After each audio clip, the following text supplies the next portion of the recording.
তুমি ছড়িয়ে দিতে চলে মদিনায় মক্কা ছেড়ে হে রাসূল তোমাকে ভুলি আমি কেমন করে হে রাসূল তোমাকে ভুলি আমি কেমন করে আল্লাহুম্মা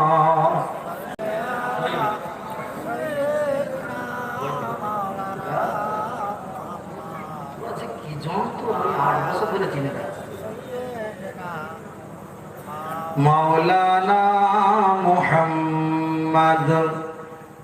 আল্লাহ পাকের দরবারে অসংখ্য শুকরিয়া, সকলে বলে আলহামদুলিল্লাহ। বিশ্বনবীর প্রতি অসংখ্য দরুদ ও সালাম সাল্লাল্লাহু আলাইহি ওয়াসাল্লাম। ও দুই দিকে খাটতে কিন্তু ওখানে খাটতে।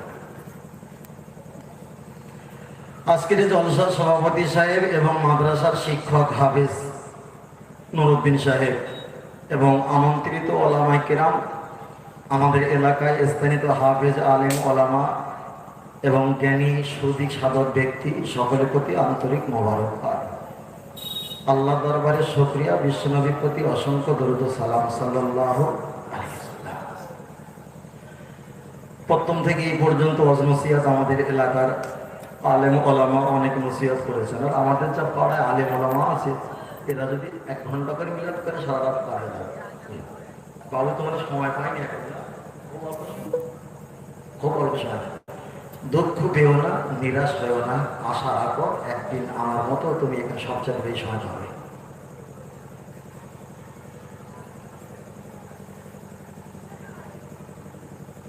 বোঝাই নাকি, ভুল বলছি নাকি? নিরাশা হবে না, আশা ছাড়বে না, চিন্তা ফেকে টার্গেট লোকেশন, আশা ভরসা লোভ লালসা চিন্তা ফেকে রাখবে। একদিন না একদিন দেখতে পাবে আল্লাহ তোমার সম্মানের আর সময়ের অধিকার ভাগদার বাড়াবে। সময়ের অপেক্ষা, ঠিক না বেটি? সময়ের অপেক্ষা। আর বাড়িতে আমি পানি দিচ্ছিলাম, মাগরিবে নামাজ পড়ে এই গাছে পানি দিচ্ছিলাম। তার গাছ আমার বলছে, বলে তুই যত পানি দিস আমার মতন দিনের খেদমত পৃথিবীতে কেউ করে না।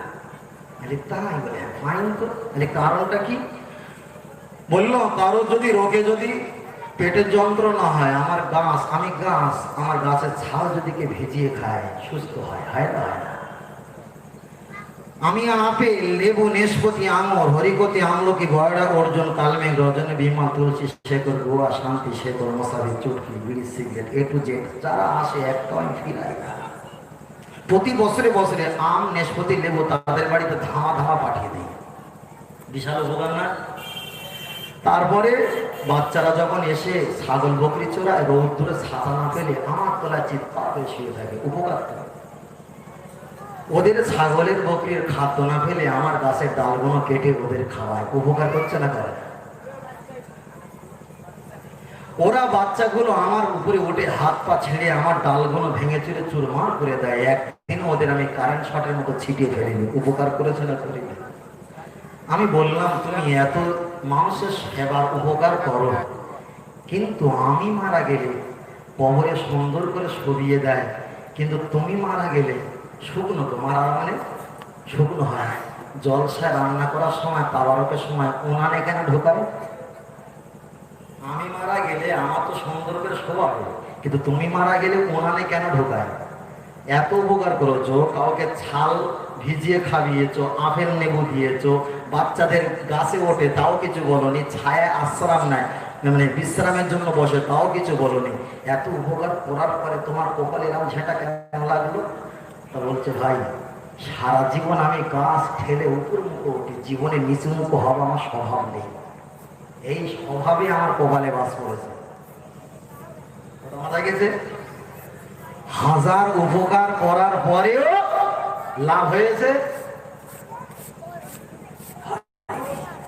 অপেক্ষা, শুধু অপেক্ষা। উঁচু হয় একদিন একদিন চুরুর করে তো উঠে আসবে। ভাই আগে আমি মুখে লাগাম রাখছি, ভাই আমার পেশাগত বক্তৃতা তো যার কারণে সমস্যা হয়, আমি ওদিকে যাচ্ছি না। তবে আসি আল্লাহ পাকের দরবারে শুকরিয়া। সুখে দুঃখে শুকরিয়া আদায় করতে হবে আল্লাহর। আর শুকরিয়া আদায় করলে আল্লাহ রিজিক আর সম্মান বাড়িয়ে দেবেন। তিনি হলেন মহান আল্লাহ। সুবহানাল্লাহ।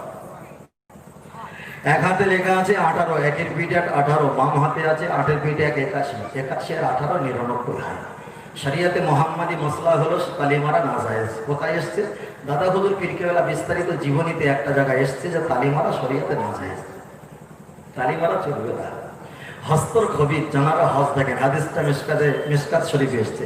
হাত দেখালে তাদের ভাগ্যর কথা যারা বলে এগুলো হচ্ছে কুফুরি কাজ, এগুলো বিশ্বাস করবে না। বসিরাট আল্লামা হুজুর কলেমাতুল কুফুর কেতাবে বলেছেন, যিনি হাত দেখায় তার 40 দিনের, কেউ কেউ বলেছেন 40 বছরের ইবাদতকে আল্লাহ নষ্ট করে দেয়। খুব সমস্যা, খুব সমস্যা। তবে আজকের নবী দিবস আমি ছেলেদের প্রতি সবচাইতে আন্তরিক থেকে ভালোবাসা আগে জানাতে ইচ্ছা করছে। এই অল্প সময়ের ভিতরে এই নবী দিবসটা যেভাবে মেহমানদারি, তাবারুক, যেভাবে প্যান্ডেল ফুল পুষ্প দিয়ে যেভাবে সাজিয়েছে, আল্লাহ এদেরকে আরো আপনি বরকত দান করেন, এদেরকে হেদায়েত দান করেন, এদেরকে নবীর প্রেমিক হিসাবে আল্লাহ কবুল করেন। সকলে বলুন আল্লাহুম্মা আমিন। আল্লাহ এদের সংসারে উন্নতি দেন। সকলে বলুন আল্লাহুম্মা আমিন। আল্লাহ ভালো না খারাপ?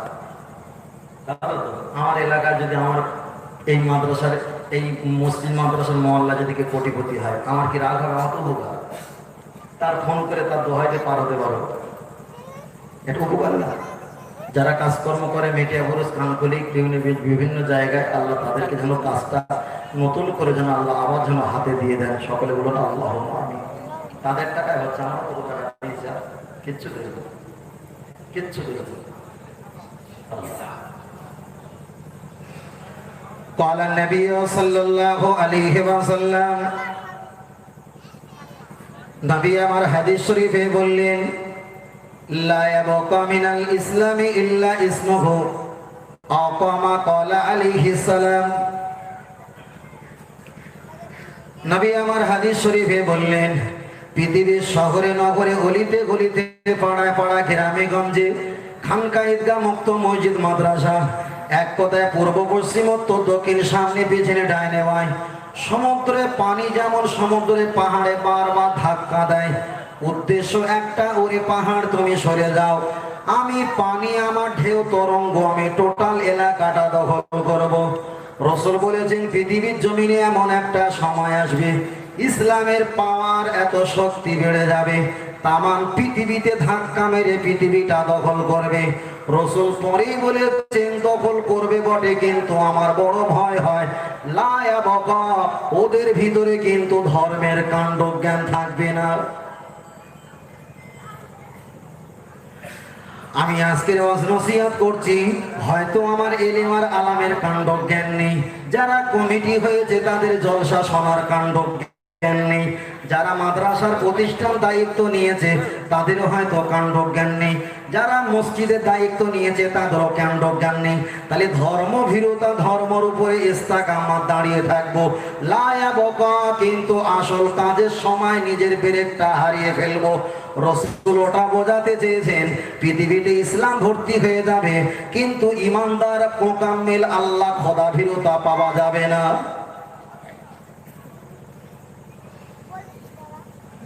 ফের আমি আপনাকে বোঝাতে যাই, মাদ্রাসায় 5,000 টাকা দান করেছেন, এ দানটা সবচাইতে বড় নয়। মাদ্রাসা যদি হাফেজ সাহেবের প্রতি একটু খোঁজ রাখা হয়, বাচ্চারা কেমন লেখাপড়া করছে যদি একটু খোঁজ রাখা হয়, বাচ্চারা কোথায় প্রসাব পায়খানা ফিরছে যদি খোঁজ রাখা হয়, বাচ্চাদের দেখা যাক পঠন পাঠন কেমন সুব্যবস্থা যদি খোঁজ রাখা হয়, আশা রাখি 5,000 টাকা দানের বিনিময় এই খোঁজটাই আল্লাহ পাকের দরবারে সবচাইতে বড় দায়িত্ববান। তাই রাসূল বলেছেন, দুনিয়াতে বাপ একটা সন্তান দান করেছেন, বাপ টাকার বিনিময়ে সন্তানের দুধ পাউডার কিনে দিতে পারে, কিন্তু মা শীতের বস্ত্রের জন্য আগিয়ে যায়, গরমের জন্য, ঠান্ডা শীতল হাওয়ার জন্য আগিয়ে যায়। রাসূল ওই জন্য বলেছে, টাকা দিয়ে বাচ্চা মানুষ করলে যতটা না দায়িত্ব, যিনি খোঁজ খবর বুকে পিঠে মানুষ করে, রাসূল ওই জন্য বলেছে, বাপের তুলনায় মায়ের দায়িত্ব বেশি। ওখান থেকে ওই কথাটা কিয়াস করে বলেছি, 5,000 টাকা মাদ্রাসায় দান করলে যতটা না দায়িত্ব, মায়ের মতো যারা জড়িয়ে থাকে সেবা যত্নে খোঁজ খবর নেয়, আশা রাখি তাদের চাইতে এরাই ভাগ্যবান। জোরে বলে নাকি ভুল বলছে? বোম্বাই থেকে 30,000 টাকা দিয়েছে, কুরবানি দিল, এ কি বিশাল ধর্ম? ও তো বাবের মতন হয়েছে, কিনা টাকা দিয়েছি বাচ্চাকে খাবে দাও, খাওয়াবো এটাকে। আমার কথা কি বুঝতে পারছেন? এটা শোনেন আল্লাহ। ফের আমি আপনাকে বোঝাতে চাই, লক্ষ্য করে দেখা যায় আজকের এটা একটা মাদ্রাসা, এই মাদ্রাসা ছেলেরা হাফেজ হয়, এই হাফেজ ছেলেরা আর একটা জায়গায় গিয়ে ইমামতি করে, আর একটা জায়গায় গিয়ে নসিহত করে। নবী আমার হাদিস শরীফে বললেন, মান কোরআন কোরআন হারফান ফালাহু আশরু হাসানা, কেউ যদি কোরআন শরীফ পাঠ করে আর কোরআন শরীফের একটা একটা অক্ষর যদি পাঠ করে, যিনি কোরআন শরীফ পড়বে তার 10টা করে সওয়াব, যিনি শ্রবণ করবে তার না 10টা সওয়াব, যারা বসার জন্য সুব্যবস্থা করে দেবে তাদের নামায় আমালে 10টা করে সওয়াব, যারা প্রতিষ্ঠানে শ্রম দিয়ে টাকা দিয়ে বুদ্ধি দিয়ে সহযোগিতা করবে তাদেরও আশারাতুল হাসানা 10টা করে সওয়াব হবে। এই হাফেজ আলেম এরা যতদিন পৃথিবীতে দ্বীনের খেদমত করবে, দ্বীনের প্রচার করবে, যারা মাদ্রাসায় কর্ম ব্যক্তি ছিল আর যারা মাদ্রাসার দায়িত্বশীল ব্যক্তি ছিল, এরা যদি মারা যায়, এদের কবরে যদি হিসাব নিকাশ হয় হাসরের মাঠে, নেকির পাল্লা যদি হালকা হয়, দুনিয়াতে যত আলেম হাফেজ এরা দুনিয়াতে ধর্ম প্রচার করবে, আর ধর্ম প্রচার করলে প্রতিয়োগ করে 10টা নেকি তাদের নামায় আমলে যাবে। দেখতে পাওয়া যাবে 1 বছর 2 বছর 5 বছর পরে যে মাইয়েতের নেকির পাল্লাটা হালকা ছিল, এই ছাত্র আলেমদের দ্বীনের খাতিরে নেকি আসার বাদৌলতে আমার আল্লাহ ওই ব্যক্তির নামায় আমলে ঈমানটা পরিপূর্ণ করে দিয়ে নেকি বাড়িয়ে দেবেন। জোরে বলেন সুবহানাল্লাহ। কিন্তু মসজিদে কোন হুজুর বলতেন মসজিদ হলো মর্দা লোক আর মাদ্রাসা হলো মেয়ে লোক। একটা হুজুর বলতেন কেন, বলে মসজিদে ঘন্টা সেকেন্ডে টাইমে যায় আসে, কিন্তু মাদ্রাসা হলো সকাল বিকাল সন্ধ্যা ছেলে ওটা নামা করে, মায়ের মতো সেবা করতে হবে। এটা যুক্তি লাইন নিয়ে বলছি, কালকে যেন বলো না মসজিদ মোদ্দা লোক বলেছে মাদ্রাসা মেয়ে লোক বলেছে। এই এক সমস্যা। কেন সোশ্যাল নেটওয়ার্কে বেশিরভাগ আমার অবস্থা ফলো করে অনেকে, আর আমি যে এমন ফেরেশতা, এ আগুনতে দিলেও পড়বে না, পানিতে দিলেও পড়বে না, খুব কঠিন যন্ত্র ভাই, না হলে থকমা বিক্রি করে এত কিছু করবে। আমি আপনাকে বোঝাতে চেয়েছি, নবী আমার হাদিস শরীফে জানিয়ে দিলেন, ইকরাউল কোরআন ফাইন্নাহু ইয়াতি ইয়াউমাল কিয়ামাতি শাফিআন লিআসহাব।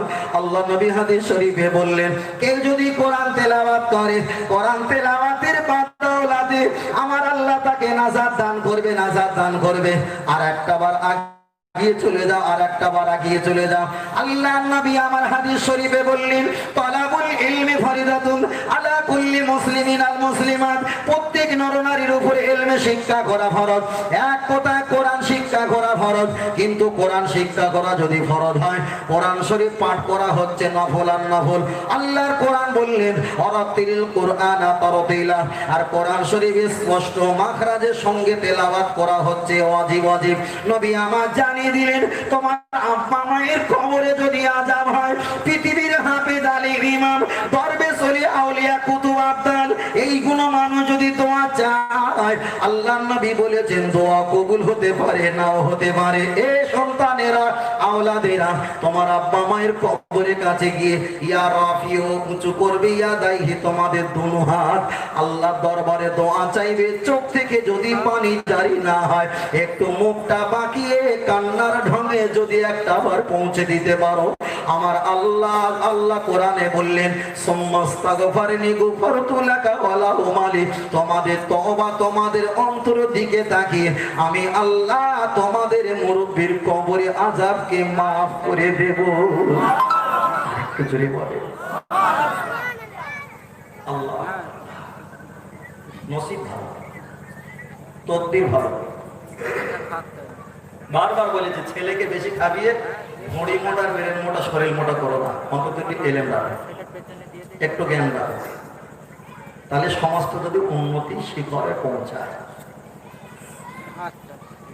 আমি আপনার কাছে বোঝাতে চেয়েছি, তাহলে লেখাপড়ার কথা বলছি, আর একটা বার আগিয়ে যাও।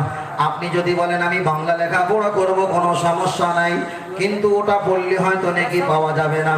আর রাসূল বলেছেন কোরআন শরীফের একটা অক্ষর পাঠ করলে 10টা করে নেকি পাওয়া যায়।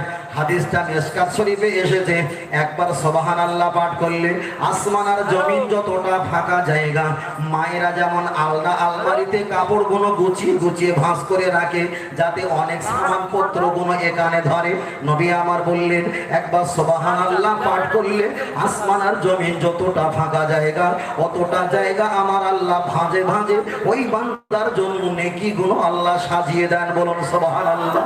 আল্লাহর ওলি বান্দা রাস্তা দিয়ে চলেছেন, দেখতে পাওয়া যায় ওই রাস্তা দিয়ে যেতে যেতে বয়স্ক মানুষ প্রখর রৌদ্র উত্তপ্ত বালু আর বালু হাওয়ায় উঠছে। আল্লাহর ওলি বান্দা ঠিক গাছের কোলে তিনি ঘুমানোর জন্য একটু চিন্তা ফিকির করলেন, ঘুমিয়ে পড়লেন। ঘুমানোর পর মাটির তলা দিয়ে যেন আওয়াজ আসে, কোরআন তেলাওয়াতের আওয়াজ। আল্লাহর ওলি বান্দা সঙ্গে সঙ্গে ঘুমটাকে জাগ্রত বানালেন।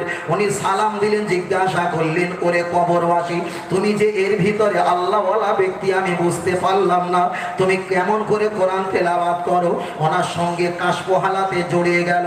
কবরবাসী বলেন ও আল্লাহর ওলি, আমি কবরবাসী এখানে কোরআন তেলাওয়াত করি। আমার মা আমার জন্য দোয়া করেছিলেন, আল্লাহ আমার ছেলে দুনিয়ার জমিনে আমি মাদ্রাসায় দিলাম হাফেজ বানানোর জন্য, কিন্তু আমার ছেলে হাফেজ হয়ে গেছে। আপনি এমন কঠিন বিমার দিয়েছেন, মনে হয় আমার ছেলে আর দুনিয়ার জমিনে বেশি দিন টিকতে পারবে না। আল্লাহ আপনার কাছে দোয়া চাই, আমার ছেলে দুনিয়াতে বেশি কোরআন তেলাওয়াত সময় যদি না পায়, আল্লাহ আমার দোয়ার বরকতে আমার বাচ্চাকে আপনার কবরের ভিতরে কোরআন তেলাওয়াতের একটা ব্যবস্থা করে দিও। জোরে বলে, জোরে। ওলি বান্দা জিজ্ঞেস করছে তুমি কত বছর কোরআন তেলাওয়াত করছো? কত বছর? কত বছর? বলতে তা আমি বলতে পারবো না, রাত দিনের ব্যাপার তো এখানে নেই, রাত দিনের ব্যাপার নেই এখানে। আল্লাহর ওলি বান্দাকে বললেন তবে এতটুকু বলতে পারি, আমিরে মুআবিয়া আর হযরত আলী হুজুরের সঙ্গে যুদ্ধ ঘোষণা যখন শুরু হয়েছিল ওই সময় আমি অসুস্থ ছিলাম। হিসাব করলে আমিরে মুআবিয়া থেকে নিয়ে আর দেখা যায় এই পর্যন্ত কম বেশি 130 বছরের ব্যবধান। বলুন সুবহানাল্লাহ।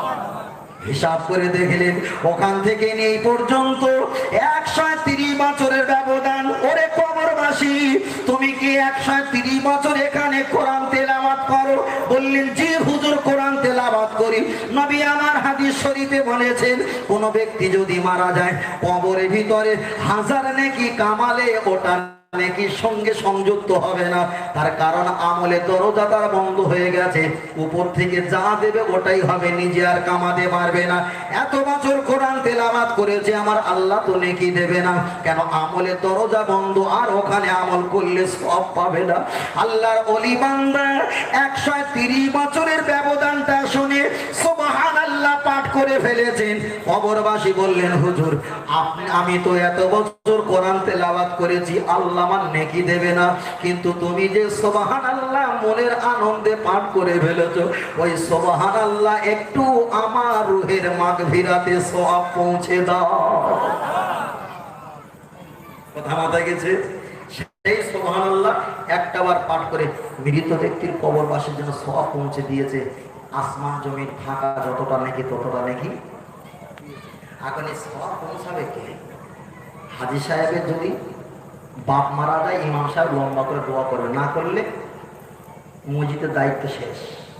ঠিক না? হাফেজ সাহেবের এলাকার যিনি মাওলানা সাহেব আছে তার নাম অসহায় দুর্বল আক্রা সব করোনা রোগ নিয়ে ঘুরছে, এদের দোয়া ছোট্ট করে মেরে দিয়ে লা ইলাহা ইল্লাল্লাহ মুহাম্মাদুর রাসূলুল্লাহ। ঠিক না বেটি? এই দুইজনা সব কটা ভণ্ড, এই হাফেজ সাহেবের ভণ্ড আর হাফেজ মাওলানা হাজী এরাও ভণ্ড। ঠিক না বেটি? কিন্তু গরিবের রক্ত চুষে খাওয়াটাই হলো আমাদের পেশাগত ব্যাপার।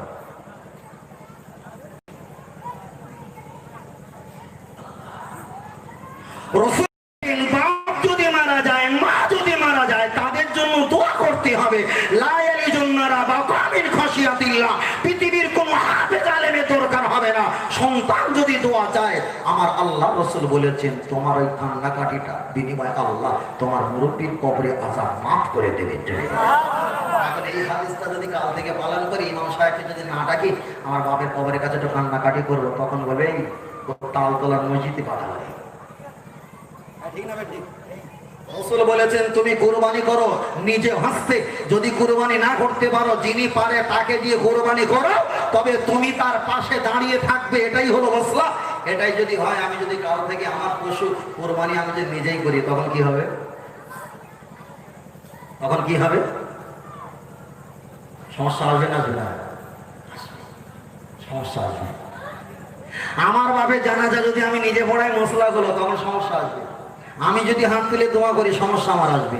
আমার বাবার কলমাখানি যদি মাইকের ফোন ধরে যদি আমি দোয়া ধরে তকবীর দিই, সমস্যা আসবে আসবে আসবে। তাহলে ইমাম সাহেবের দায়িত্ব যদি ইমাম সাহেবের বুঝিয়ে দিতে হয়, তাহলে 9 ভাগ দায়িত্ব দিবি, আর 1 ভাগ কেন দায়িত্ব দেওয়া না? নাকি ভুল বলছি? কি হয়? সুবিধাবাদী জিন্দাবাদ, সুবিধাবাদী জিন্দাবাদ। আমি আপনার কাছে বোঝাতে চেয়েছি, রাসূল পাকের হাদিসের কথা আমি বলছিলাম, আর একটু আগিয়ে চলে যাও। আল্লাহ নবী বলেছেন তোমরা হাত তুলে দোয়া চাইবে। আমরা হাত তুলে দোয়া চাই।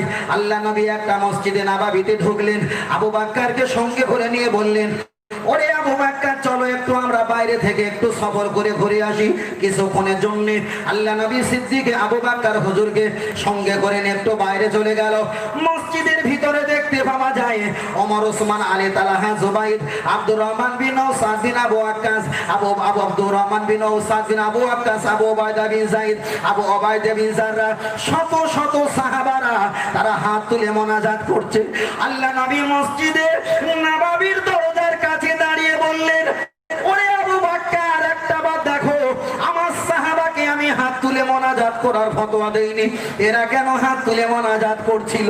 আবু বকর বললেন, হুজুর এদের হাতকে আপনি একটা বার ভঙ্গ করে দাও, এরা যেন হাত তুলে মোনাজাত করে।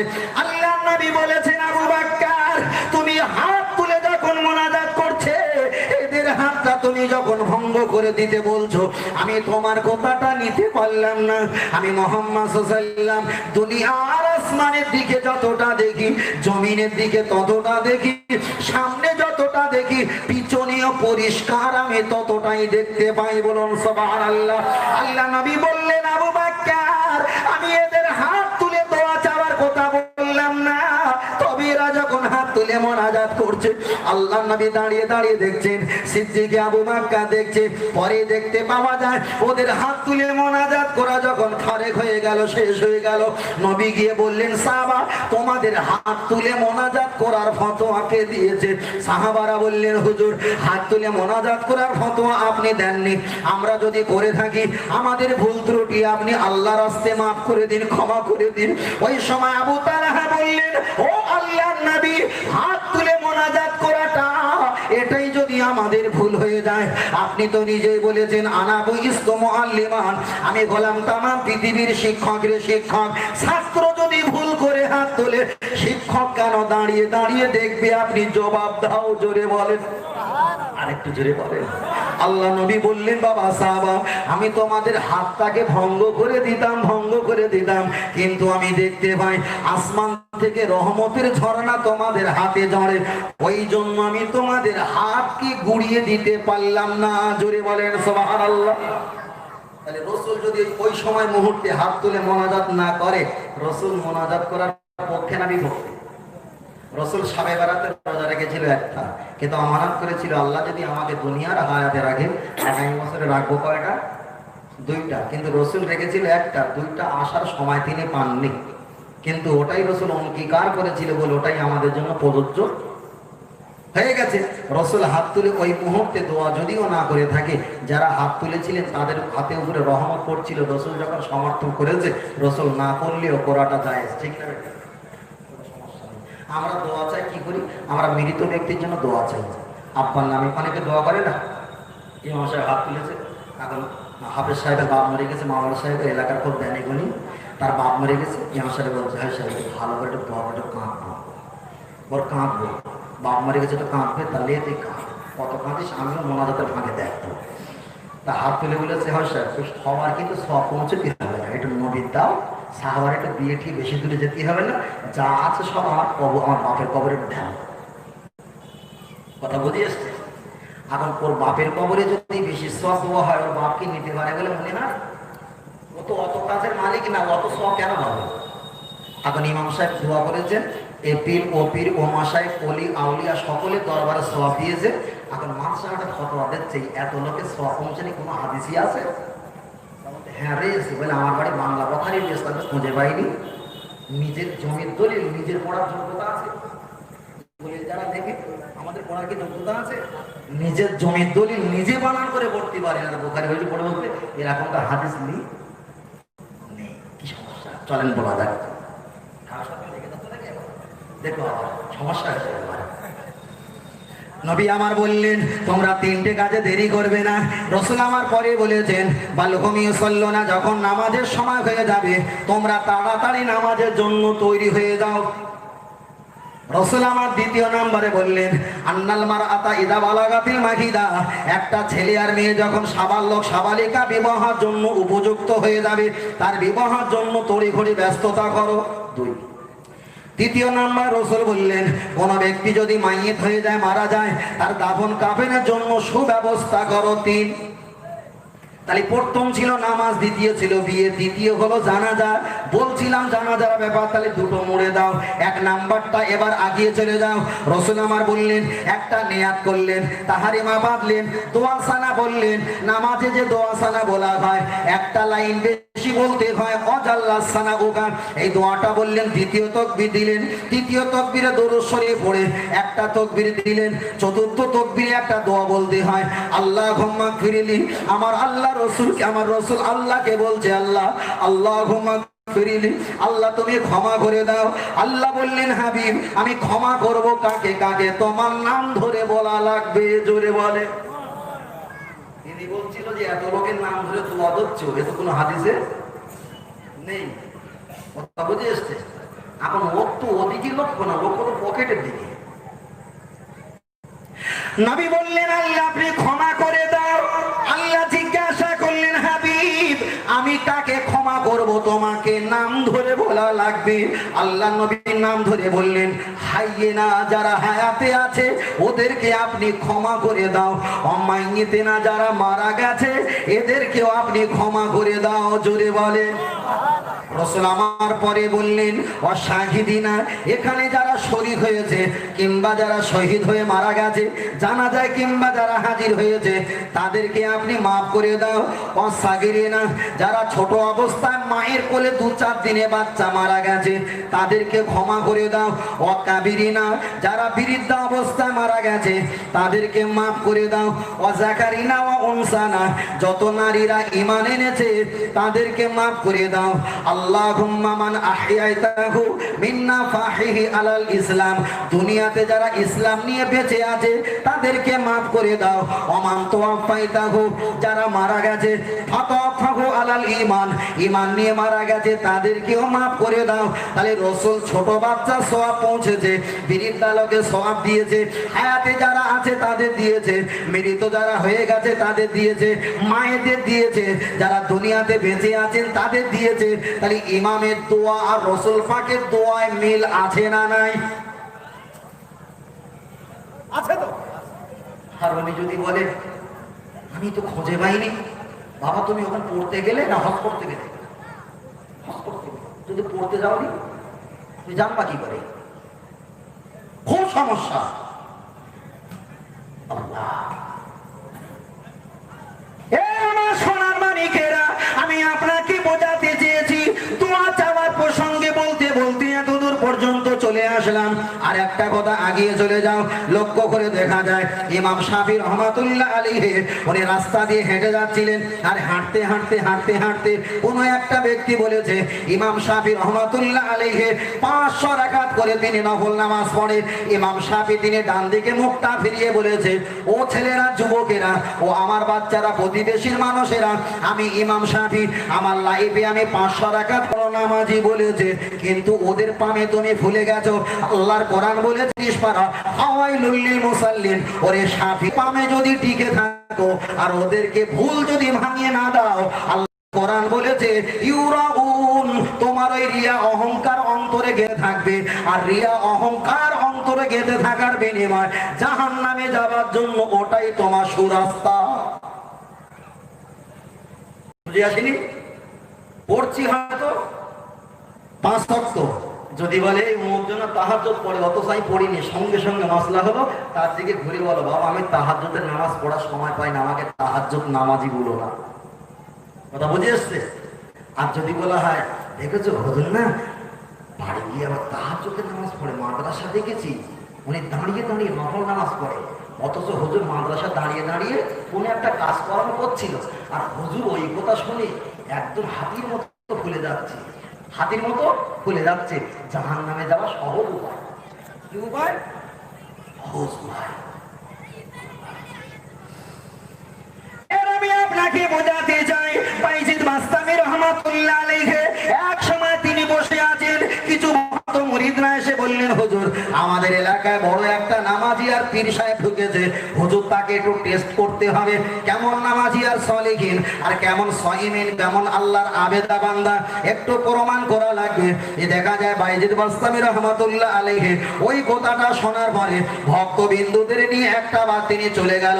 আল্লাহর ওলি এলাকায় নতুন করে এসেছে, নতুন করে এসেছে, চলো আল্লাহর ওলিকে একটু পরীক্ষা নেওয়া যাক। ও ভাইরা বাবাজিরা, লক্ষ্য করে দেখা যায় বাইজিদ বাস্তামি রহমাতুল্লাহ আলাইহি আল্লাহর ওলির কাছে পৌঁছানোর আগে কিছু দূরত্ব, একটু রাস্তা যখন আছে নাজারতে চোখে দেখতে পায় ওই সে আল্লাহর ওলি দাঁড়িয়ে আছে। আল্লাহর ওলি যখন দাঁড়িয়ে আছে দেখা যায় বাইজিদ বাস্তামি তিনি সালাম দেওয়ার জন্য একটু গুটি পরে আগিয়ে যায়। বাইজিদ দেখা যায় বাইজিদ বাস্তামি আল্লাহর ওলিকে সালাম দেওয়ার জন্য আগিয়ে যাচ্ছিল, ওনার সামারি উমরিতে এসেছে। বাইজিদ বাস্তামি ওনার দিকে আর গেলেন না, ঘুরে রিটার্ন চলে এসেছে। ভক্তরা জিজ্ঞাসা করে ও আল্লাহর ওলি বাইজিদ বাস্তামি, আমার এলাকায় আল্লাহওয়ালা ব্যক্তি এসেছে, সকলে তো ওনাকে আল্লাহওয়ালা বলে পামে পামে হাতি বানিয়েছে, তুমি কেন আল্লাহওয়ালা বলে বিশ্বাস করো না?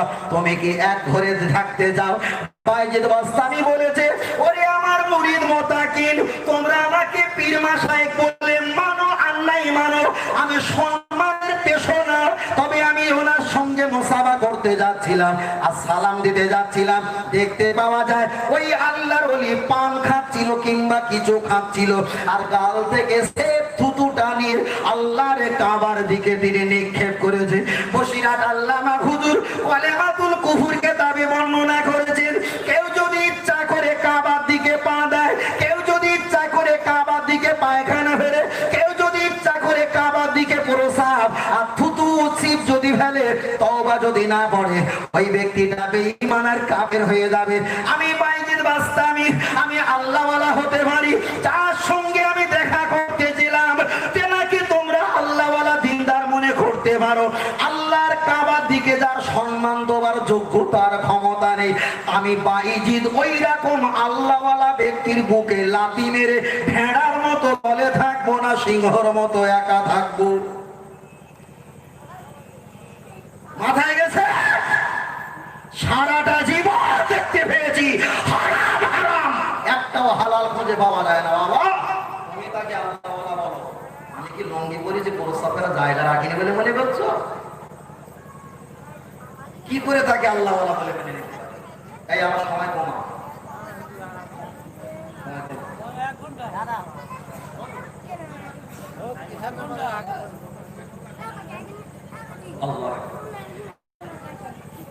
আমি আপনাকে বোঝাতে চেয়েছি ও ভাইরা বাবাজিরা, তাহলে আল্লাহওয়ালার কোয়ালিটি কেমন হয়েছিল? পশ্চিম দিকে থুতু ফেলা, এটা কি আল্লাহওয়ালা কোয়ালিটি?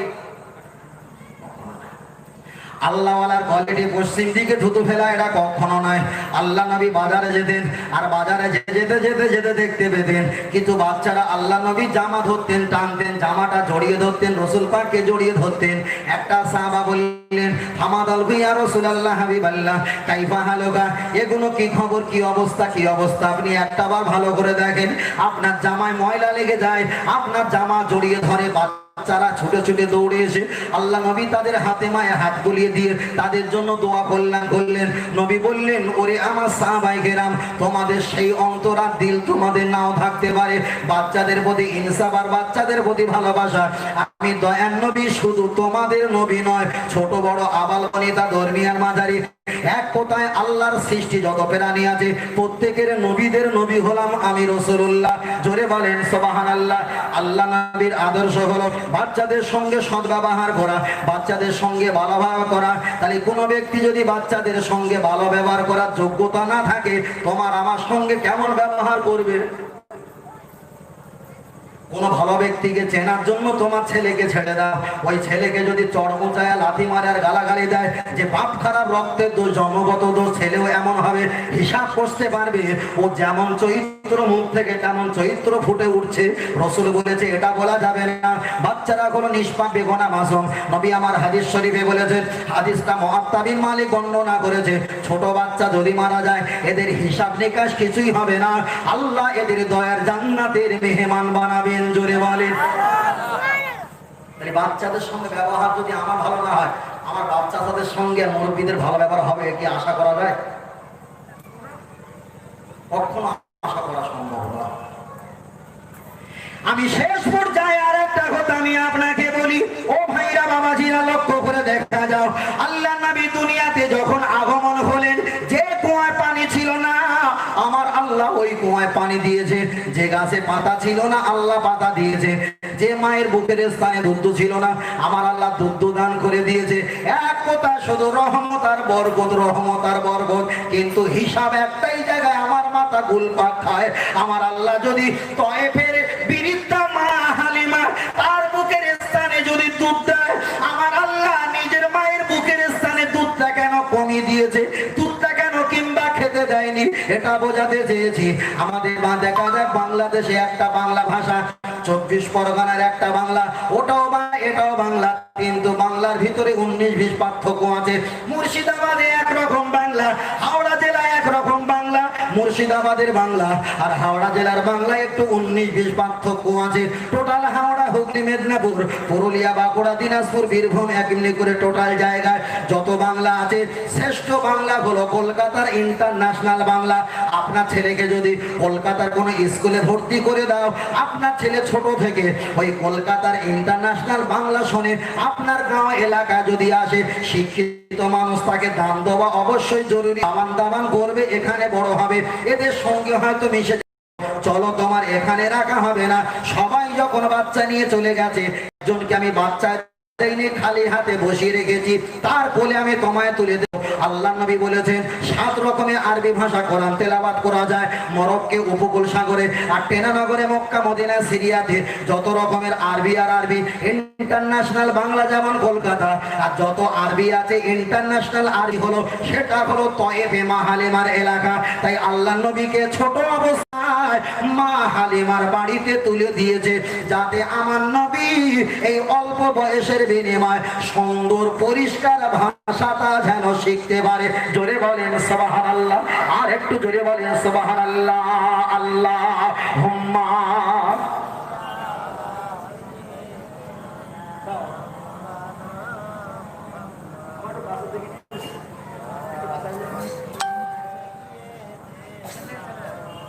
একটু জোরে হবে না বাবু? আল্লাহুম্মা জোরে পড়ো। ওয়ালা আলি, মা হালিমা যখন কথা বলেছি ওর সঙ্গে একটা গজল পড়ে নিই, ছোট করে গজল পড়বে তো? আমি একা পড়বো না, আপনারা পড়বেন। কেতাবটার নাম মিশকাত শরীফ, ক্লাসের নাম কামেল ক্লাস। ইয়াকুলুল হাসানি নাজিবান্নি আল্লাহুম্মা আইয়িদহু বিরূহিল কুদুস। যারা হাসান বিন সাবিতের মতো নাচ শরীফ পড়ে, আল্লাহ ফেরেশতা জিবরিল দিয়ে তাদের প্রতি রহমত দান করে। সুবহানাল্লাহ। আমরা সকালে পড়বো, নবীর বাড়ি যাব, যেতে চান তো? যেতে চান তো? নবীর বাড়ি যাবো কি সেজে? পাগল সেজে। আর এসেও পাগল হবে না, মস্তানি হবে। হামসে বড়া কই নেই, তাহলে জুতো বেড়া খেতে হবে। খাদা হুজুরের কাছে গিয়ে বললো আমার থেকে বড় মস্তান নেই, জুতোর বাড়ি খেয়েছে আর পাগল। কথা বুঝে আসছে? তাহলে আমরা সকালে বলবো, বললো নবীর বাড়ি যাব পাগল সাজিয়া। একটু বলো, বলো নবীর বাড়ি যাব পাগল সাজিয়া বল নবীর বাড়ি যাব। আসলে এখানে 20,000 টাকা 18 টাকাতে ওরা তো বলে শোধ করে দেবে। বল নবীর বাড়ি যাব পাগল সাজিয়া, জোরে জোরে নবীর বাড়ি যাব। রাহমাতাল লিল আলামিন বলছেন কোরআনে আল্লাহ, শাফায়াতের মালিক তুমি হাদিসে ঘোষণা রায়, শাফায়াত করিও তুমি মোদের লাগিয়া, নবীর বাড়ি যাব পাগল সাজিয়া, বলো নবীর বাড়ি। মা হালিমা তোমায় নিয়ে বড় খুশি হয়ে যায়, জীর্ণ শীর্ণ গাধা মায়ের শক্তিশালী হয়ে যায়, তোমায় নিয়ে সবার আগে যায় যে দৌড়াইয়া, নবীর বাড়ি যাব। মা হালিমা তোমায় নিয়ে বুকের দুধ খাওয়াইতে যায়, ডান দিকের দুধ খাইলেন নবী বলছে মায়ে হালিমায়, বাম দিকের দুধ খায় নাই নবী আর এক ভাইয়ের লাগিয়া, নবীর বাড়ি যাব পাগল সাজিয়া, জোরে জোরে নবীর বাড়ি যাব পাগল সাজিয়া। মায়ের যত ছাগলের পাল হৃষ্ট পুষ্ট হয়ে যায়, মায়ের যত কষ্ট ব্যথা দূর হয় নবীর ওসিলায়, মরা গাছে ফুল ফুটিল আমার নবীকে দেখিয়া, নবীর বাড়ি যাব পাগল সাজিয়া। আর একটু জোরে নবীর বাড়ি। আল্লাহ যেন আমাদের কবুল করেন, বলেন আমিন। আর একটা জোরে বলে। সবার জন্য দোয়া চাই, জীবনে ডাক্তার বাবুর জন্য দোয়া চাই। আমার বলতে একজনের ছেলেদের আমার বলেছে কি এক সমস্যা, ডাক্তার বাবুর জন্য দোয়া চাই, আল্লাহ আমার ডাক্তার বাবুকে কামাইতে রোজিতে অর্থতে খরিদ্দারে পয়সা বরকত দাও, তাহলে আমি যাবো সন্ধ্যাবেলা হসট লেগে আমার নখটা উল্টে যাবে, ওর ওখানে পাটা আগিয়ে দেবো, ওরা এই সেদিক করে দিয়ে আমাকে বলে 50 টাকা দাও, দোয়া করেছি বলে কাজ হয়েছে। ওই জন্য ওই দোয়া করবে না যে আল্লাহ ওরে বরকত দাও, তাই তোমার মুখের ক্ষেত্রে আলো যাবে। দোয়া করবো আল্লাহ ইমান আল্লাহ বরকত, আর সবার জন্য দোয়া করবে, সবার জন্য দোয়া করার আগে চিন্তা ভাবনা। দাদা হুজুর বলতেন বাবা কাউকে মুরিদ বানাতে গেলে 3 বছর নিজের কাঁটার ভিতরে রাখো, মানে পাশে ঘুমিয়ে রাখো, তার চরিত্র তার আদব অভ্যাসগুলো দেখিয়ে তারপরে মুরিদ বানিও। আনা তো যাকে তাকে মুরিদ বানালে ওইটি কিন্তু সব সর্বনাশ করবে, ও মুরিদ সর্বনাশ করবে। যাকে তাকে সঙ্গে সঙ্গে হাত বাড়িয়ে দিও না, আসসালামু আলাইকুম, দুটো সালাম দিতে কিসের জন্য? লা ইলাহা ইল্লাল্লাহ, আমাকে ভিক্ষা দাও, ও চাল তোলার জন্য না কলেমা পড়েছে। আর একজন সালাম দিয়ে আসসালামু আলাইকুম, মানে চা খাওয়ার জন্য সালাম না, ঠিক ভুল বলছি। আর একজন এসে বলছে আসসালামু আলাইকুম, কেন? একবার হুজুর দায়িত্ব আছি না, যা এক এক সালাম এক একটা ভঙ্গ কি সালাম। আসসালামু ক্বাবলাল কালাম, পহলে সালাম উনকে বাদ কালাম, আল বাদিউ বিস সালাম আল বারিউ মিনাল কিবরি। যে ব্যক্তি প্রথম সালাম দেয় তিনি অহংকার থেকে মুক্ত হয়ে যায়। যিনি সালাম দেয় না আমি বড় হুজুর, চুপ করে থাকো, সবচাইতে বইয়া বড় রিহা অহংকার তার ভিতরে আছে, ঠিক না বেঠিক? হাদিসটা কাটতে পারবে? আমার তো সময় নেই, এই মুখ ঠিক রাখ, কত অঞ্জিত হয়ে গেছে, মুখ ঠিক রাখ। এটা তাকবীর দাও, নারে তাকবীর। সোনা ভাই একটু পিছন থেকে দাও, নারে তাকবীর। আর একটু জোরে বলেন, নারে তাকবীর। দাদা হুজুর পীর কেবলা সৌদি আরবে ওয়াজ করতে গিয়ে বসিরাত আল্লামা হুজুরকে বলেছিল, রুহুল আমিন সত্য কথা বলবে, বিরিয়ানি খাওয়াবে। বসিরাত হুজুর ওয়াজ করেছিল, যারা দাড়ি ছাঁটিয়া যারা মাথা টুপিতে বিড়ি খায় ওদের বিরুদ্ধে 4.5 ঘন্টা আরবিতে ওয়াজ করেছিল। সৌদির বাদশা বলেছে, খোকা 2 জন আমার কামরা এসো, সেখানে ডেকে বিরিয়ানি খাবে। দাদা হুজুর প্রথমে বলতে দেখেছিস, সত্য কথা বলবি, কে গেল আর কে থাকলো দেখার দরকার নেই, আল্লাহ যদি কবুল করে বিরিয়ানি খাওয়াবি, খাওয়াবে। আরেকটু জুড়ে বলে, জীবনে দুমুখ হবে না, থাকবে ইস্তাকামাত, একটা জায়গায় থাকবে, আল্লাহ বিরিয়ানি খাওয়াবে, ঠিক না বেটে? বিরিয়ানি খাওয়াবে। আমি আপনার কাছে বোঝাতে চেয়েছি, পীরের কথা বলছিলাম আর বলতে বলতে এত দূর পর্যন্ত চলে এসেছি। হাসান বসরি রহমাতুল্লাহ আলাইহির কথা একটু বলবো। আমি পীর মাশায়েখের কথাটা যত সম্ভব বেশি সেই জন্য বলি না। প্রত্যেকটা এক একটা জায়গায় যাই, এক একটা জায়গায় গিয়ে দেখি এখানে মাটি কেমন। এখানে যদি 1 হাঁটু পর্যন্ত পানি থাকে, লঙ্কা চারা ধান চারা পোতা মানে গাঁজা করি গাছ, এখানে লঙ্কা গাছ দেওয়া যাবে না, এখানে বিচুলি দিয়ে ছোট বেঁধে এখানে ধান গাছ করতে হবে। এক একটা জায়গায় যাই, ওখানে যে পাপের কাজ আছে, অশালীন কাজ চলছে, তার উপরে নির্ভর করে লোকেশন করে কোরআন হাদিস দিয়ে 2 ঘন্টা ওয়াজ করে চলে আসাই, এটাই আমার পেশাগত ব্যাপার। যে লাইনে বক্তৃতা আমি করছিলাম, আমাকে যদি আরো 3 ঘন্টা সময় দেয়, আল্লাহ যদি রাজি থাকে, এই বিষয়ে বক্তৃতা হবে, 1 পা পিছু আগে করব না। এক আর মুখস্থ করে আমি 40 বছর চালাই। আমার যুবকেরা ঠান্ডা করে শুনবেন, বিশে হাবির কথা আমি বলছি না, একটা বার আগিয়ে চলে যাও। নবী মুসা আলাইহিস সালাম, আমার দেখা যায় নবী মুসা আলাইহিস সালাম ওনাকে যখন তাড়া দিয়েছিল আর নদীর ওপারে যাবে, আমি ঘটনা কিসসা বলছি না, যুক্তির অ্যাঙ্গেলে প্যানেলে আমি আপনাকে বুঝিয়ে দেব। নবী মুসা আলাইহিস সালাম নদীর কাছে দাঁড়িয়ে আছে, আমার আল্লাহ বললেন, এ নবী মুসা তুমি পালিয়ে যাও। আমার আল্লাহকে বললেন, আল্লাহ আমি কেমন করে পালাবো? সঙ্গে সঙ্গে সঙ্গে আমার আল্লাহ একটা রাস্তা বানিয়ে দিয়েছে। এ কথাটা আমি এখানে বন্ধ করে দিলাম। তাহলে নবী মুসা বাঁচার জন্য আল্লাহর কাছে বলেছে, আল্লাহ একটা পানির উপরে সাঁকো বানিয়ে দাও। আমার আল্লাহ পানি দিয়েছে, তাহলে পানির উপরে সাঁকো দিয়ে হেঁটে যাওয়া, এটা হলো বড় শক্তিশালীর কাজ। না না, শক্তিশালীর কাজ নয়। নবী মুসা আলাইহিস সালাম পানির উপর দিয়ে হেঁটে গেছে। আমি ওনাকে 10 নাম্বার দিলাম, একটু আগিয়ে চলে যাও। হাসান বসরি রহমাতুল্লাহ আলাইহি উনি বলেছে, নবী মুসার মতো আমি পানির উপর দিয়ে পালিয়ে যাব না, পানির উপরে দাঁড়িয়ে দাঁড়িয়ে আমি আল্লাহর ইবাদত করব। যে নবী মুসা পানির উপর দিয়ে পালিয়েছে, ওকে আপনি 10 নাম্বার দিয়েছে। আর যে হাসান বসরি রহমাতুল্লাহ পানির উপরে মুসাল্লা বিছিয়ে নামাজ পড়েছে, একে 10 নাম্বার দেওয়া দরকার না দরকার নয়? তাহলে নাম্বারগুলো টেনে নাও, নবী মুসার কাছ থেকে ওখানে রাখলে হবে না, ওখানে নিয়ে চলে আসো। কেন দুইজনা পানিতে যুদ্ধ করেছে আর ইনি নামাজ পড়েছে, 10 নাম্বার পেয়েছে। রাবিয়া বসরি বলল, আমার পীর তিনি দাঁড়িয়ে নামাজ পড়েছে, আমি পানিতে পড়বো না হাওয়ায় পড়বো, তাহলে ইনিও 10 নাম্বার পেয়ে যাচ্ছে না পায় না?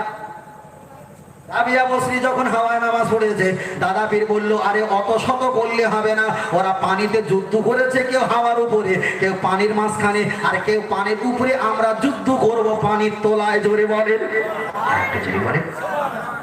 তারাগুনিয়া নদী যখন ভেঙে যাচ্ছিল, বসিরহাট আল্লামা হুজুর বলেছিলেন, হুজুর আপনি একটা তাবিজ দাও, আমরা ওখানে দেব আমাদের ঘর বাড়িগুলো। অজয় নদীর বাঁধ থেকে যে ঘর বাড়ি সব তলিয়ে গেছে, ঠিক এই পর্যায়ে ভেঙচুর করে নিয়ে চলে যায়। দাদা পীর রহমাতুল্লাহ আলাইহি একটা তাবিজ আর চিঠি লিখে দিয়েছে। ওই চিঠিটা ওই মাঝখানে বাচ্চাকে নামিয়ে দিল। অনেক কথা, অনেক রটনা, আমি ওখানে যাচ্ছি না। সেখানে দিয়ে দেখলো হযরতে খিজির আলাইহিস সালাম পাগড়ি আর জুব্বা পরে চেয়ারে বসে আছে। চিঠিটা দেওয়ার সঙ্গে সঙ্গে বলেন, ওরে কাজকর্ম ব্যক্তিরা, তোমরা কাজকর্ম বন্ধ করো, এলাকার নদী ভাঙাটা বন্ধ করো। আমার হাতে যিনি চিঠি দিয়েছে, টোটাল তিনি পৃথিবীর একটা শ্রেষ্ঠ মুজাদ্দিদ, ফুরফুরার আবু বকর। এই পানির তলায় আমাদের নদী ভাঙার কাজ বন্ধ করা লাগবে। জোরে বলেন সুবহানাল্লাহ। হাসান বসরি পানির উপরে তিনি নামাজ পড়েছেন, রাবিয়া বসরি হাওয়ায় পড়েছেন, নবী মুসা পানির উপর দিয়ে চলে গেছে। এতগুলো নাম্বার টেনে টেনে নিয়ে এসে আমার মন বলে, যিনি পানির তলা যুদ্ধ করেছে তাকেই দেওয়া দরকার। আর একটা বার গিয়ে চলে যায়, লক্ষ্য করে দেখা যায়, ও ভাইরা বাবাজিরা, তাহলে পানির যুদ্ধের কথা এখানে বললাম। আর একটা বার আগিয়ে চলে যাও, হাসান বসরি রহমাতুল্লাহ আলাইহি এলাকায় পীর হয়েছে। সবাই বলে এই হুজুরটা সবচাইতে বড় হুজুর, এনার অবদান আমাদের গ্রামে ঠাসা ঠাসা অবদান, চলো এনার কাছে আমরা মুরিদ হতে যাই। হাসান বসরি রহমাতুল্লাহ আলাইহি ওই ঠাসা ঠাসা অবদান নিয়ে তিনি ফুলে ফেপে মোটা হয়নি। উনি বলল, তোমরা আমার কাছে মুরিদ হবে, আগামী কালকে এসো। আর কালকের মুরিদ হওয়ার জন্য যখন ওরা আসতে দেখেছে, মুরিদকে বলল, বাবা আমার খলিফা এলাকায় বাস হবে না, ওরা পালিয়ে যায়, চলো নদীর দ্বীপে চলে যায়। সেখানে আবার কিছুদিন ইবাদতে মগ্ন থাকে। সেখানে আবার ভক্তবিন্দুরা চলে গেছে। ওখান থেকে আর একটা জায়গা তিনি আশ্রয় নেয়। সেখানে গিয়ে দেখলো, যেখানে গুড় সেখানে পিপিলিকা, সেখানে হুজুর আছে, সেখানে ভক্ত চলে গেছে। রোজা চলছে তখন 13টা রোজা। হাসান বসরি বলেছে, ও আমার ভক্তবিন্দু, আমার খলিফা ব্যাগে কি কোলা আছে? কোলা বলছে হুজুর আছে। কোলাটা বার করো। কোলাটা বার করেছে। যারাই মুরিদ হতে এসেছে ওদেরকে দেখে বলছে বাবা এর নাম কি? ইসমুকাইয়া কি? এর কি নাম? বললে হুজুরের তো কোলা। আজকের কটা রোজা? বলছে 13টা রোজা। এই 13টা রোজায় বাবা দিনের বেলা কোলা খাওয়া ভালো ভালো ভালো। কোলাটা ছিলেছে, হুজুর গড়গড় করে গালে সব ঢুকিয়ে দিয়েছে। ওরা বলল ভণ্ড পীরের কাছে মুরিদ হওয়া যাবে না। ওরাই সব চলে গেল। হুজুরকে জিজ্ঞাসা করছে হুজুর আপনি আল্লাহর ওলি হাসান বসরি, কিন্তু রমজান শরীফে হাদিস শরীফে এসেছে যদি একটা রোজা ইচ্ছাকৃত ভঙ্গ করা হয় 7টা রোজা কাফারা দিতে হয়, আর আপনি 13টা রোজা কি সর্বনাশ করেছেন কোলা দিয়ে? হুজুর বলেছে তুমি কি জানো না? রসুল আমার হাদিস শরীফে বলেছে ইনশিতা ফাসুম, তুমি যখন সফরে চলে যাবে শরীর যদি স্ট্রং থাকে রোজা রাখতে পারো। ইনশিতা ফাতুর, শরীরটা যদি দুর্বল হয়ে যায় তুমি রোজাটাকে ডিলিট করে দিতে পারো। আমরা তো দূর দেশে চলে এসেছি, আমরা মুসাফির। আর কোলা যদি না খেতাম এলাকার লোক আমার পাম দিয়ে বড় হুজুর বানাতো।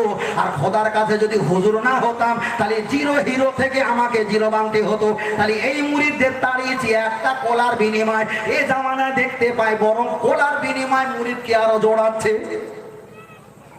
উনি তাড়িয়েছে ভক্তকে, কাকে? কোলার বিনিময়। আর ইনি কোলার বিনিময় মান টানতেছে। ঠিক না বেঠিক? এই সময় কমা হয়ে গেছে, আর 10 মিনিট বাকি রয়েছে।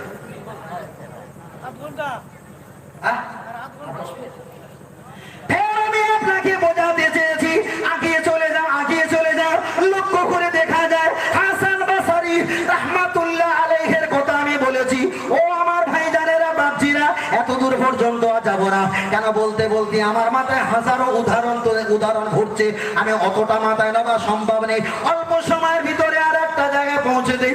আজকের মাহফিল হচ্ছে মাদ্রাসা ইসাল্লে সওয়াব। আমার দাদা পীর রহমাতুল্লাহ আলাইহি, এক সময় তিনি দাদা পীর রহমাতুল্লাহ আলাইহি, এক সময় তিনি শানের ঘাটে উজু করছিলেন। কিছু ভক্তরা এসে বললেন আয় আমার পীর আবু বকর, আপনি উজু করছেন করে নেন, কিন্তু আপনার কাছে আমার একটা কথা, আপনি যে উজুল পুকুরে দাঁড়ে শিয়া খালার ওখানে আপনি যে বাহাস করেছিলেন আহলে হাদিসদের বিরুদ্ধে, আপনি চলে আসার পর তো আপনার গালাগালি করছে।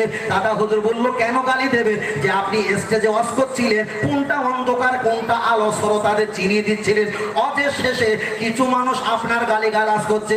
আমার দাদা পীর অন্যটা উঁচু করে বলেছিলেন বাবা আবু বকরের মুরিদ আমি ভিখারি নয়, কে আমাকে হুজুর বলে আমার অন্না ভর্তি করবে? আবু বকর অন্না নিয়ে বসে থাকে না। আল্লাহর কোরআন বলেছে কুনতু খায়রা উম্মাতিন উখরিজাত লিনাস তা'মুরুনা বিল মা'রুফ ওয়া তানহাউনা আনিল মুনকার। আবু বকর তুমি ভালো কথা বলবে, খারাপের বিরোধিতা করবে, এটাই আবু বকরের কাজ ছিল। তাই আমি স্টেজে বসে বসে ওদের বিরুদ্ধে বক্তৃতা নসিহত করেছি। ওরাই যদি আমাকে গালি দেয় আমার কোনো যায় আসে না। আমার আদেশ আমার নির্দেশ যে আল্লাহ দিয়েছিল ওই কাজটা করার দায়িত্ব আমায় ছিল, আমি করেছি। আর কে গালি দিল কে হুজুর বলল এটা শোনার আমার সময় নাই। দাদা হুজুরের ওই কথাটা কিয়াস করে আমি বলছি, সত্য বলেছি, মিথ্যাকে চোখে আঙুল দিয়ে দেখিয়ে দিয়েছি। কেউ যদি আমার নামে গালে জেকের করে আমারও শোনার সময়।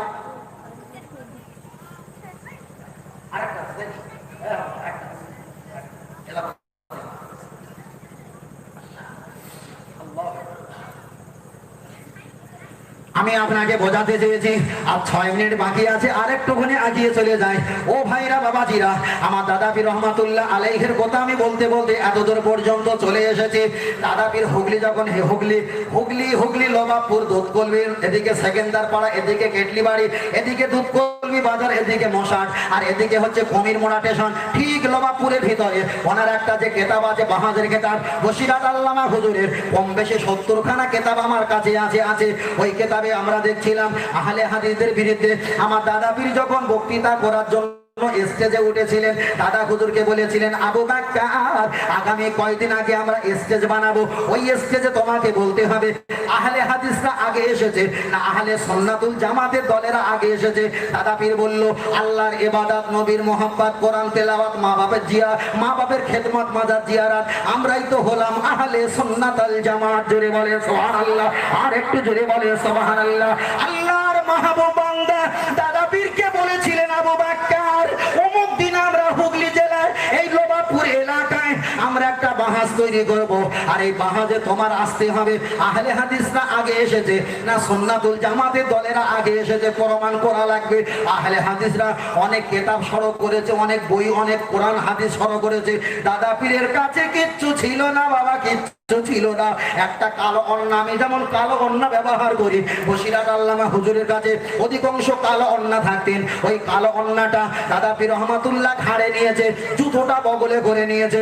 ভক্তরা জিজ্ঞাসা করলেন হুজুর ওদের বিরুদ্ধে হাদিস পালন করবে, ওদের বিরুদ্ধে জবাব দেবে, ওদের তো গাদা গাদা হাদিস আর কোরআন, কিন্তু তোমার কাছে কিচ্ছু নেই। জুতোটা নিচে খুলেছেন, আবার বগলে নিলেন, কেন জবাব দাও? ওই সময় দাদা পীর বলেছিল বাবা নবীর জামানায় আহলে হাদিসরা জুতো চোর ছিল। কি ছিল? জুতো চোর ছিল। তাই আমি যদি স্টেজের নিচে জুতোটা খুলে দেই, এরা যদি জুতো চুরি করে দেয়, তখন হুজুর ঠেলে উঠে বলছে আবু বকর মুখ সামলে কথা বলো, নবীর জামানায় কি আহলে হাদিস ছিল? দাদা হুজুর বলছে নবীর জামানায় যদি আহলে হাদিস না থাকে, তোরা জন্ম হয়েছিস কোথায় থেকে? মাথায় গেছে?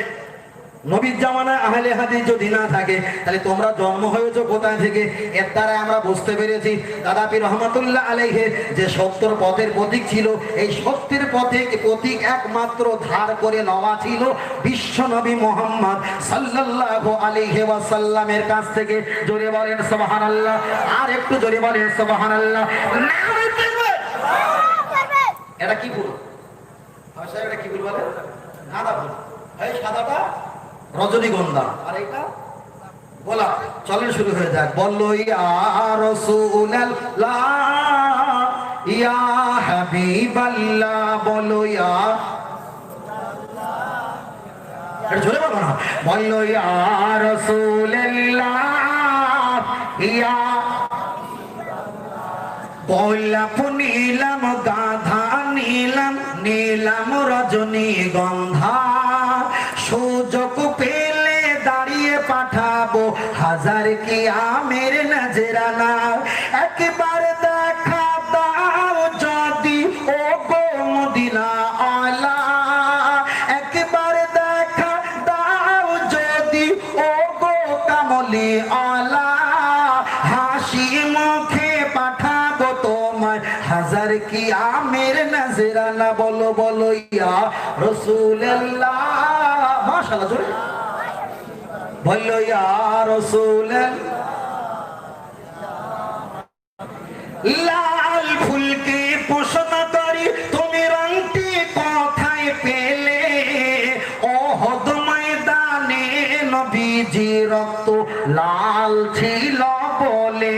বলো সুবহানাল্লাহ, আরেকটু জোরে বলো, আরেকটু জোরে বলো। হলুদ ফুলকে প্রশ্ন করি তুমি রংটি কোথায় পেলে, মায়ার নবীজির নূরানি চেহারা হলুদ ছিল বলে। জোরে বলে, আরেকটু জোরে বলে। তাই লাল হলুদের দোকান থেকে তুলে গেতেছি মালা, তবে আখিরি দোয়ার আগে দাঁড়িয়ে পাঠাবো হাজার কি আমের নজরানা, একেবারে দেখা দাও যদি অগো কামলি আলা, একবার দেখা দাও যদি ওগো মদিনা আলা, হাসি মুখে পাঠাবো তোমায় হাজার কি আমের নজরানা। বলো বলো ইয়া রাসূলুল্লাহ। সবুজ পাতার প্রশ্ন করি তুমি রংটি কোথায় পেলে, জান্নাতি হুরে নারীর পোশাক সবুজ থাকবি বলে। সাদা ফুলকে প্রশ্ন করি তুমি রংটি কোথায় পেলে, নূর নবীজির নূরানি দাঁত সাদা ছিল বলে। তাই লাল হলুদের সবুজ সাদা দোকান থেকে তুলে গেতেছি মালা, তবে শত আখিরি দোয়ার আগে দাঁড়িয়ে পাঠাবো হাজার কি আমের নজরানা, একবার দেখা দাও যদি ও গো কামলি আলা, একবার দেখা দাও যদি ও গো মদিনা আলা, হাসি মুখে পাঠাবো তোমায় হাজার কি मेरे नजराना बोलो बोलो या रसूल अल्लाह बोलो बोलो या रसूल